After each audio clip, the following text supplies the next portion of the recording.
Welcome back to another 10 with Ken. I'm Ken Steele, on location at the Metro Toronto Convention Centre for the 20th Annual Ontario Universities Fair. We'll try to compress a 3-day weekend with 120,000 students and parents flowing through into just a few episodes of our podcast. This week, we'll take a look at what's new in recruitment marketing at this year's OUF. From new exhibit spaces to new marketing tactics. Let's take 10 and take a look.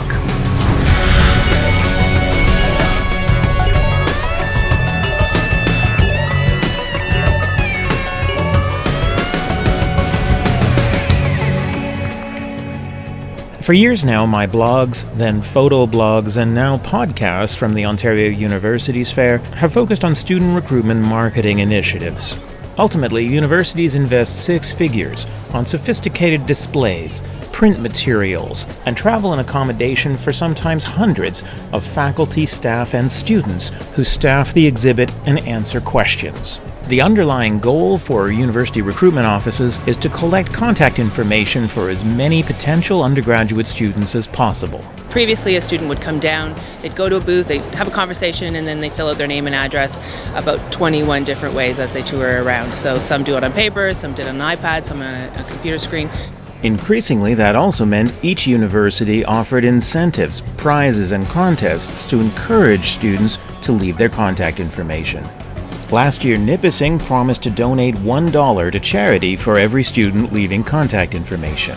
UOIT entered students into a draw to win a $500 MasterCard. Laurier focused on giving away branded sweatshirts. It's all about the university hoodie. That's an icon in North America. We're doing one roughly every half hour on the floor, and in our presentation room, one every presentation. So that's every hour on the hour. Some universities, like the University of Guelph, included big-ticket electronic prizes. We have an opportunity for students to provide us with some basic information, and when they do that, they would receive a prize ticket. When they open that up, there's a prize inside, everything from a U of G pen all the way to an iPhone 6, and the great part is that everyone's a winner. Some universities really raised the stakes. The students that completed the form are entered into a draw for free tuition for a year. So yes, we're doing a draw for first year free tuition. Basically, we're asking students to fill in their information.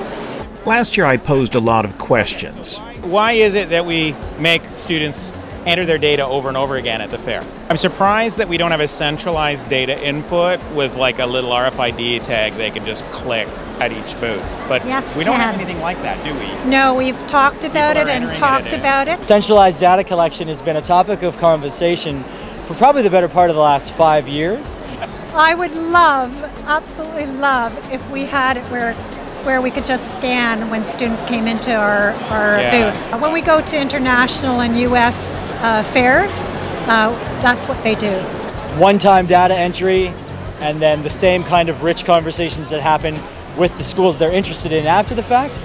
That's the best possible user experience, and that's what we're working towards, absolutely. Sure enough, this year the answer arrived. So new this year is the OUF Passport, so basically centralized data collection. Some were done on site yesterday, either at the kiosks on the registration level or on their phone. Student comes down, they've got their barcode, they get their barcode scanned, so you can have more time to talk. You're not spending the time filling out your name and address. After day one, it's been a great success. It's great. Not all the students, as we predicted, were ready for that. So I think there's a little learning curve in getting the students ready when they arrive, so that we'd be able to scan them. So we're helping the students say, you haven't scanned yet, let's help you kind of register so that you can continue scanning. Everything's new, so we expected that would happen. With centralized data collection, one of the larger contests held at this year's OUF was at the Council of Ontario University's booth. The COU gave students the opportunity to enter a money booth and grab coupons for a wide range of prizes. So for students at this year's OUF, data collection was a major change. Looking around the exhibit floor, of course, much remained the same. Because of the significant investment involved, universities need to get multiple years' worth of use out of a display. For most booths in any given year, all that changes is a few graphics. It changes every year. The main frame was done in 2010, but we've changed the faculties, more prominence to the bilingual too. This year, Laurier's booth was largely unchanged except for large display graphics in the center.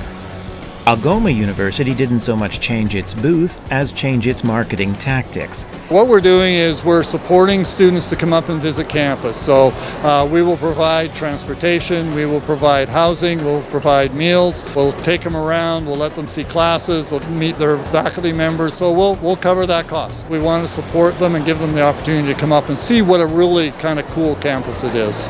The University of Windsor refreshed its relatively new booth with its new brand identity, featuring the tagline, Promise.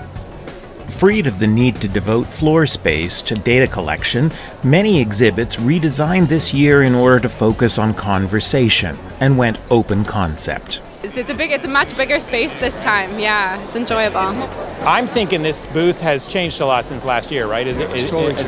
What I like about this display is it's designed to be very welcoming and very intimate. At Brock, we really pride ourselves on being a student-centered university, so we wanted to create a booth that was going to emulate that, make it more personal, be able to talk to students individually. It's designed so you can walk back and forth between programs. One of the big things at our university is we're really focused on transdisciplinary kinds of programs where students from different faculties and programs can interact together to come up with innovative kinds of ideas and solutions. We've got different tables set up with booths and faculty and staff, students who are there as well. It's also all hands on deck. Our tagline this year is Experience Brock. And so who else better than talk about their experiences than our students? Our current students are probably our best recruiters.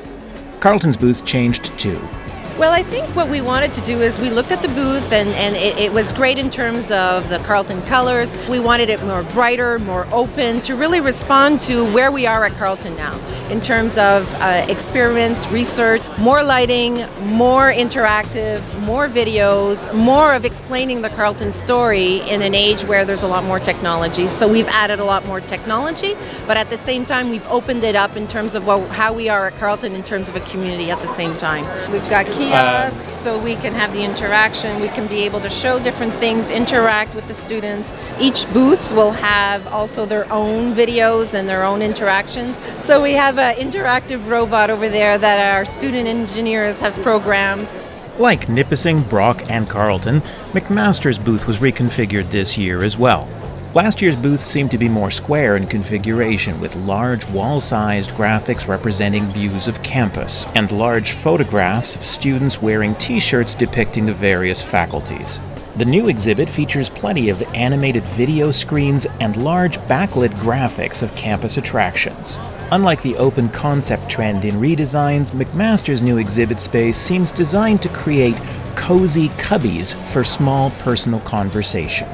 Mac's booth is unique in having an exhibit floor plan so students can find their way to a program of interest.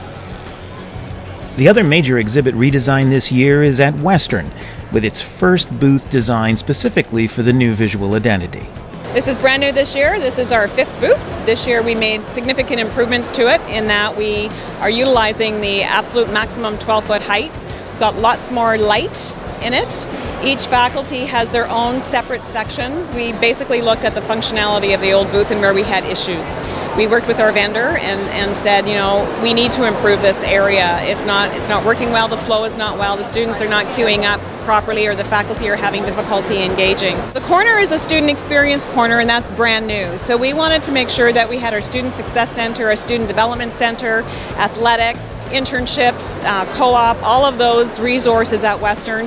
Engage with the students in an area where they could talk about the co-curricular and extra things that they would experience while being a university student, aside from the academic programs. And that's gone over really, really well because Western is such a beautiful campus. We wanted to take the opportunity to show in the videos, both on the posts and in the corner there, what the spirit and the campus really looks like to bring home for those students who can't make it for a campus visit or to visit us on Fall Preview Day, a taste of what the beauty is.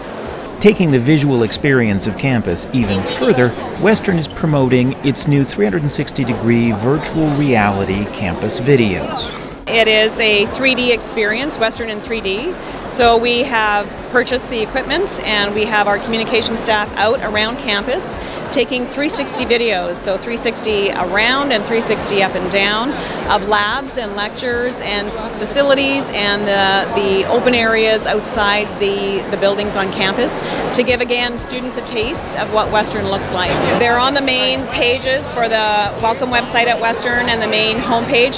They're on Facebook as well, and we're putting the link on Twitter, so students will have access to them on any platform that they have. You may recall that last year, UOIT used a beta version of Oculus Rift to provide virtual reality campus tours at the OUF 2015. This year, with support for VR on mobile devices, Facebook and YouTube, the trend has spread like wildfire.